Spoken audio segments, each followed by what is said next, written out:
So hello guys, welcome back to another brand new video. तो दोस्तों, आज का वीडियो बहुत ही शानदार होने जा रहा है, इसलिए वीडियो पे एंड तक जरूर बने रहना। और वीडियो पसंद आया तो वीडियो को लाइक कर देना और कमेंट भी कर देना। आपके हर एक लाइक और कमेंट से मुझे मोटिवेशन मिलते हैं ऐसे वीडियो बनाने के लिए। और आज थोड़ा जुकाम है, अगर आवाज़ ऊपर नीचे हो जाए तो ज़रा एडजस्ट कर लेना। मिलते हैं स्टोरी पे।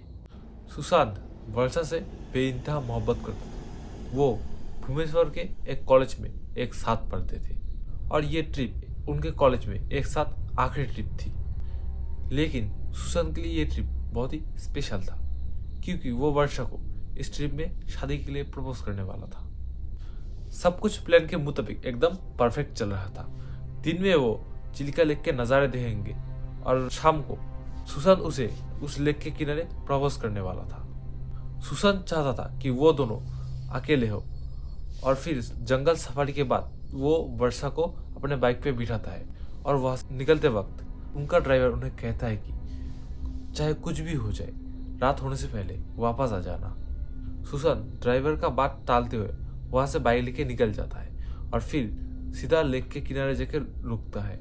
और वहां से बहुत ही सुंदर सनसेट दिख रहा था, और सनसेट इतना सुंदर था कि उन्होंने पहले ऐसा सनसेट कभी भी नहीं देखा था।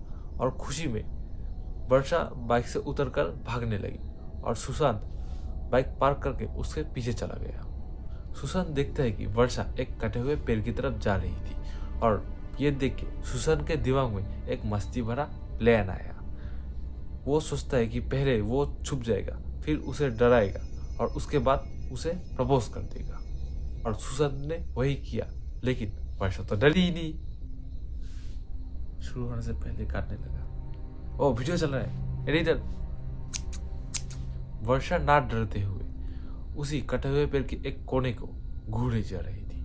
वर्षा उस पेड़ के कोने को देख के अजीब सा स्माइल दे रही थी। और फिर सुशांत उसका हाथ पकड़ता है और अपनी तरफ ध्यान देने को बोलता है, लेकिन वर्षा उसे चुप रहने को बोलता है। और वर्षा उसे बोलते है कि पेड़ के पास बैठे उस बिल्ली को देखने के लिए। सुशांत को लगा कि वर्षा मजाक कर रही थी, क्योंकि उस पेड़ में ना तो कोई टहनी थी और ना ही उसके पास में कोई बिल्ली थी। और फिर सुशांत देरी ना करते हुए वर्षा को प्रपोज कर देता है। और ये देखने के बाद वर्षा का ध्यान सुशांत के उस रिंग के ऊपर आ गया और वो उसके आंखों में खुशी के आंसू आ गए और वर्षा खुशी से हाँ कर देता है। और उसके बाद वो दोनों उस पल को और भी मेमोरेबल बनाने के लिए एक दूसरे को हक करते हैं और सनसेट देख रहे थे। और सनसेट देखने के थोड़ी देर बाद जब अंधेरा थोड़ा बढ़ने लगा, उन लोगों को लगा कि अब वापस लौटना सही होगा। और फिर वो लोग जब रिजॉर्ट पहुंचे तो वर्षा सुशांत से बात किए बिना सीधा सोने चली गई। सुशांत को ये बात अजीब तो लगा था, लेकिन फिर उसने सोचा कि पूरे दिन बाहर ही तो थे, शायद थक के सोने चली गई होगी। और फिर सुशांत भी सोने चला गया। लेकिन रात को उसका नींद टूट जाता है वर्षा की रोने की आवाज की वजह से। वर्षा जोर जोर से रो रही थी और कोने की तरफ देखते हुए कह रही थी कि उस पेड़ का भूतनी उसे मार देगी। सुशांत कुछ भी करके वर्षा को संभाल लेता है, लेकिन उसके बाद वर्षा ने जो कहा वो सुनने के बाद सुशांत का दिल बैठ गया। वर्षा ने बताया कि उसके सपने में लेक के किनारे उसने एक सफेद बिल्ली देखी, जो इस बार बहुत ही ज्यादा खतरनाक लग रहा था। और उसने वर्षा के हाथ में हमला कर दिया और इससे वर्षा का नींद टूट गया। और वर्षा जब अपनी आंखें खोली तो वही बिल्ली उसके रूम के कोने में बैठी थी, और सडनली वो एक भूतनी में बदल गई, जिसका सरे गले हाथ थे और वो अपनी काले आंखों से उन्हें घूरे जा रही थी रूम के एक कोने से।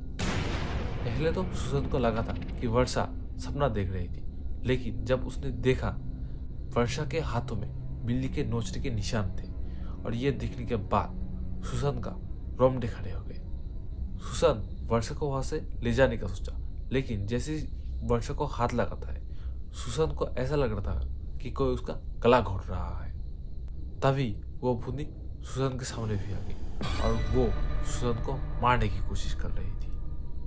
और जब सुशांत का गला घोट रहा था तो सुशांत ने वर्षा से मदद मांगने की कोशिश की, लेकिन वर्षा की हालत बहुत ही खराब था। उसके मुंह से खून निकल रहा था और उसकी आंखें भी काली पड़ चुकी थी। और दर्द से जब सुसन जोर जोर से चीखने लगा तो उस चीख का आवाज़ सुनते हुए मैनेजर स्टाफ को लेके उनके रूम में आता है, लेकिन उनके आने से भी कोई फायदा नहीं हुआ क्योंकि उस वक्त भूतनी वहाँ से जा चुकी थी। लेकिन सडनली दीप्ति की आवाज़ चेंज हो चुकी थी और वो एक खौफनाक और डरावने आवाज़ के साथ बोल रही थी कि वो सबको मार देगी। और फिर मैनेजर की मदद से उन दोनों को हॉस्पिटल ले जाया गया। और फिर जब सुसन अपना आंखें खोलता है तो वो देखता है दीप्ति का पेरेंट्स, उसका पेरेंट्स और वो मैनेजर वहीं पे थे। और सुसन को होश में आता देख वो लोग रोने लगे। सुसन डरते हुए दीप्ति के बारे में पूछने लगा और फिर वो लोग बताते कि हॉस्पिटल पहुंचने से पहले ही ब्लड लॉस के कारण दीप्ति मर चुकी थी। और ये सुनने के बाद सुसन बुरी तरीके से टूट चुका था। और फिर रिजॉर्ट के मैनेजर ने उन्हें कुछ ऐसा बताया जो सुनने के बाद उनका रूह कांप चुका था। उसने बताया कि मंगलाजोड़ी गांव में एक पेड़ था और उसमें एक भूतनी का वास था और उस पेड़ को जो भी टच करता उसका मरना तो तय था। और जो भी उस भूतनी के हाथों मारा जाता था उनमें एक बात तो कॉमन थी, मरने से पहले उन्हें एक सफ़ेद बिल्ली नजर आती थी जो भूतनी में बदल के उन्हें बेहद दर्दनाक तरीके से मारती। गांव वालों ने बहुत ही हिम्मत करके उस पेड़ को काट दिया और उन्हें लगा था कि उस पेड़ को काटने के बाद सब ठीक हो जाएगा, लेकिन उस पेड़ को काटने के बाद उसका उल्टा ही हुआ। और उसी रात गांव के एक छोटे लड़की के अंदर वो भूतनी आ गई और उस भूतनी ने गांव के सबके सामने ये बात ऐलान किया कि ये उनकी जिंदगी का सबसे बड़ा गलती था और दशहरे तक वो भूतनी 21 लोगों का जान बहुत ही बेरहमी से ले लेगा। और उसने वही किया। और उसके बाद से अंधेरा होने के बाद उस गांव में अपने घर से कोई भी नहीं निकलता था और उस पेड़ के आसपास तो कोई भी नहीं जाता था। और उस दिन के बाद से सुशांत के लिए सब कुछ बदल गया। जब भी वो किसी पेड़ के पास से गुजरता था तो उसे एक परछाई नजर आता था और जब वो सोने के लिए जाता था तो उसके सपने में एक बिल्ली नजर आता था और वही भूतनी उसे गला घोट के मारने की कोशिश करती थी। और फिर एक रात सुशांत के रूम से बहुत जोर जोर से चिल्लाने की आवाज़ें आ रहा था। वो किसी से माफ़ी मांग रहा था पेड़ के पास जाने के लिए। और जब उसका पेरेंट्स उसके रूम में गया तो उन्हें सुशांत नहीं उसका लाश मिला। तो गाइस आज का वीडियो इतना ही। मेरा तबीयत है ख़राब, फिर भी वीडियो बना रहा हूँ तो सपोर्ट करना तो बनता है ना। और मिलते हैं नेक्स्ट किसी वीडियो में। Bye bye guys.